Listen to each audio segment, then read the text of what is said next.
রাষ্ট্রপতিকে অভিশংসন করে দ্রুত গ্রেফতার করতে হবে এমন বিস্ফোরক দাবি তুলেছেন নাহিদ। দেশের রাজনীতিতে নতুন করে উত্তাপ ছড়িয়েছে এই বক্তব্য। কি বললেন তিনি, কেন এমন দাবি? বিস্তারিত থাকছে আজকের প্রতিবেদনে। দেশের চলমান রাজনৈতিক পরিস্থিতি নিয়ে তীব্র প্রতিক্রিয়া জানিয়েছেন নাহিদ। তিনি স্পষ্ট ভাষায় বলেছেন, রাষ্ট্রপতির বিরুদ্ধে যেসব অভিযোগ উঠেছে সেগুলো তদন্ত সাপেক্ষে দ্রুত অভিশংসন প্রক্রিয়া শুরু করতে হবে এবং আইনের আওতায় আনতে হবে। নাহিদ অভিযোগ করেন, রাষ্ট্রের সর্বোচ্চ পদে থেকে কেউ যদি সংবিধান লঙ্ঘন করেন বা জনগণের আস্থার পরিপন্থী কোনো সিদ্ধান্ত নেন, তাহলে তার জবাবদিহি নিশ্চিত করতেই হবে। তিনি বলেন, আইনের ঊর্ধ্বে কেউ নন, রাষ্ট্রপতিও নন। তিনি আরও দাবি করেন, দেশের বর্তমান পরিস্থিতিতে জনগণের আস্থা পুনরুদ্ধার করতে হলে দ্রুত সাংবিধানিক পদক্ষেপ নিতে হবে। তার মতে, অভিশংসন প্রক্রিয়া বিলম্বিত হলে রাজনৈতিক অস্থিরতা আরও বাড়তে পারে।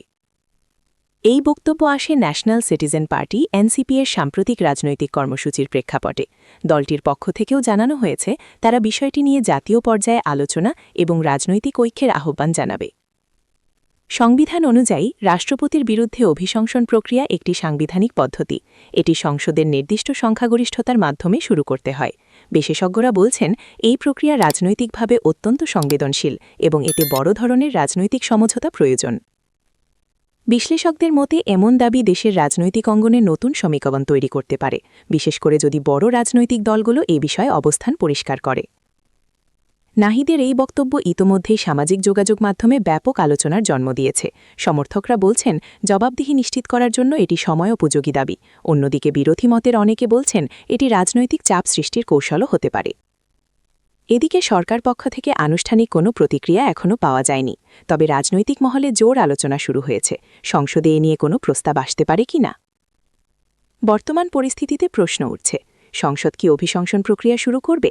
রাজনৈতিক দলগুলো কি ঐকমত্যে পৌঁছতে পারবে, নাকি এটি কেবল রাজনৈতিক বক্তব্য হিসেবেই থেকে যাবে? বিশ্লেষকদের মতে আগামী কয়েকদিনই নির্ধারণ করবে পরিস্থিতির গতিপথ। যদি বিষয়টি সংসদে ওঠে, তাহলে তা হবে দেশের রাজনীতিতে একটি বড় মোড়। রাষ্ট্রপতিকে অভিশংসন করে দ্রুত গ্রেফতারের দাবি। নাহিদের এই বক্তব্য এখন দেশের রাজনৈতিক আলোচনার কেন্দ্রে।